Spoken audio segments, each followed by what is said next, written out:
Hey crafters! Thanks for joining me. Today I'm going to do a card with a quick and easy background made with iridescent paint. Hope you enjoy! So I started this card by stamping an image onto some masking paper. And this is the Sticks to masking paper, but any masking paper would work for this.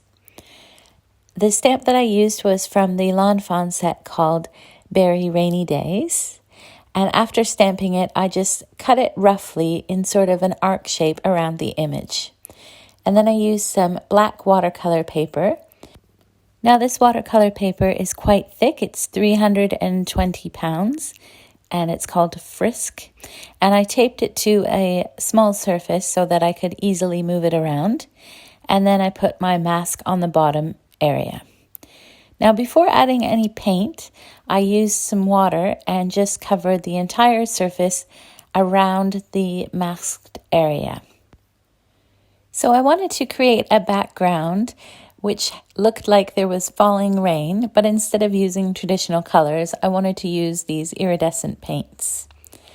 So once I finished covering the background with water, I just lifted up my surface so that there's a bit of an angle and then added the iridescent paints on top. And then once I'd added a little bit of the paint, I went back and added lots of water so that the paint would start to fall. And as you can see, the paint falls over the areas where I've already added that water. Now, once I've added lots of that pink, I'm going to go in with some of the copper color. And then again, I'm going back in with lots of water to help this travel down the card. And I just love that bright green, so I'm going to add some of that green in there. And then again, go in with more water. And I'm going to repeat this with more of the colors until I'm happy with the effect on the background. Now I wanted the bottom of the card to be blue, so I just went horizontally with the paintbrush at the bottom of the card, and then I added a little bit of blue falling down as well. And I will add some more blue on the bottom afterwards just to make it a little bit darker. But first I'm going to add some more of those colors. So this is the beautiful purple color. And again, I'm going back in with some water to help this mix in and fall on the card. And this is the gold color, which looks just gorgeous as well. And you can see how well these iridescent colors work together. But of course, if you prefer, you could always stick to one or two of these colors. Now I did try and recreate this card on white watercolor paper as well.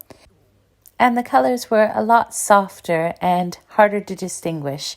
So I prefer the vibrancy of using this paint on black watercolor paper.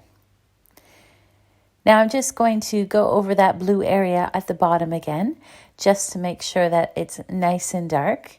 And then once I'm happy with it, I'm going to use my heat tool to dry the entire area.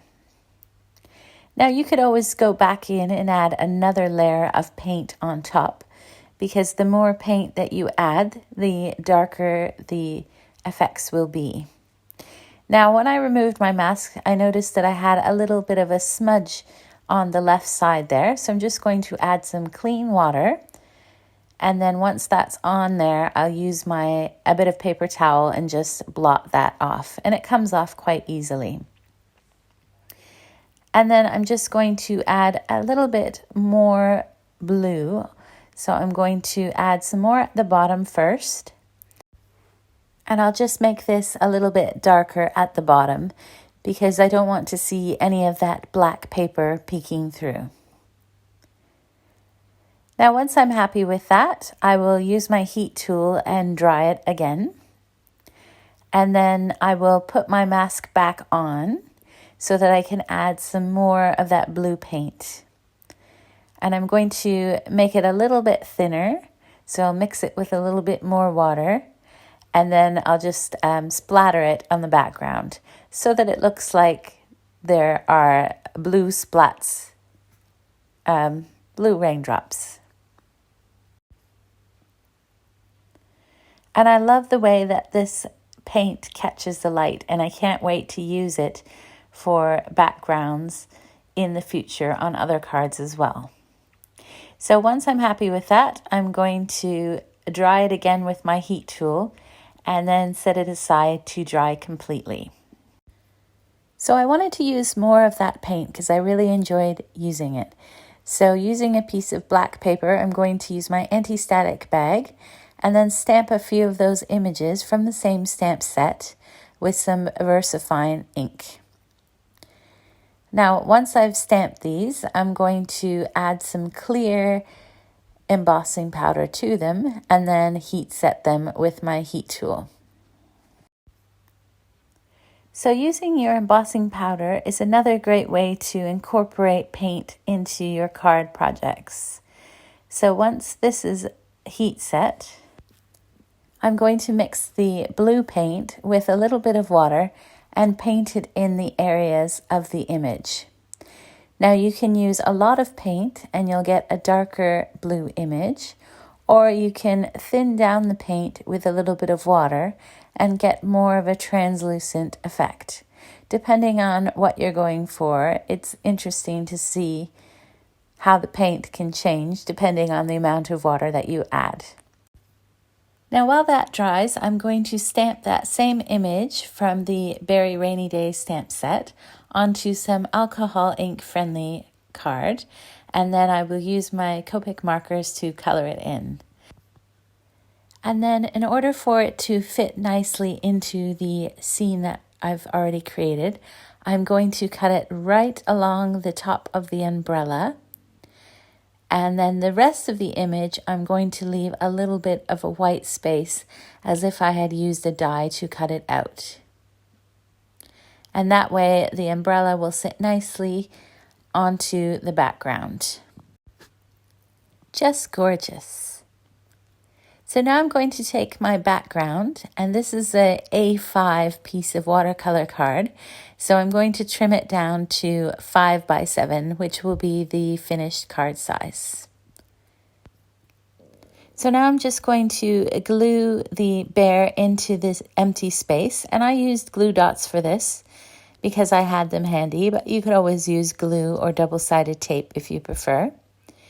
And then I'm going to add those splashes on the top of the umbrella and either side of the puddles where the bear is jumping. And lastly, I stamped one of the sentiments from the same stamp set that says "Make a Splash." And I stamped it onto white paper and then added a black border around the outside. And I added the sentiment on the left side of the top there. Now, because this is watercolor paper, I added double-sided tape to the back just to make sure it was nice and secure, and then added it to a 5 by 7 inch card base so that there's a little white border around the edge. Now, on the inside of the card, I used another one of the images from the same stamp set, and I stamped it as well as a sentiment with the black Memento Tuxedo black ink. And this says, "Rain or shine, have a happy day."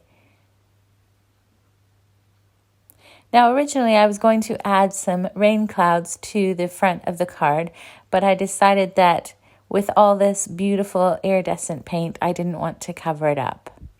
So I decided to leave it like this. Thanks for watching, and I hope you found this video inspiring. If you haven't already, please subscribe so that you're notified whenever I post a new video. Have a crafty day!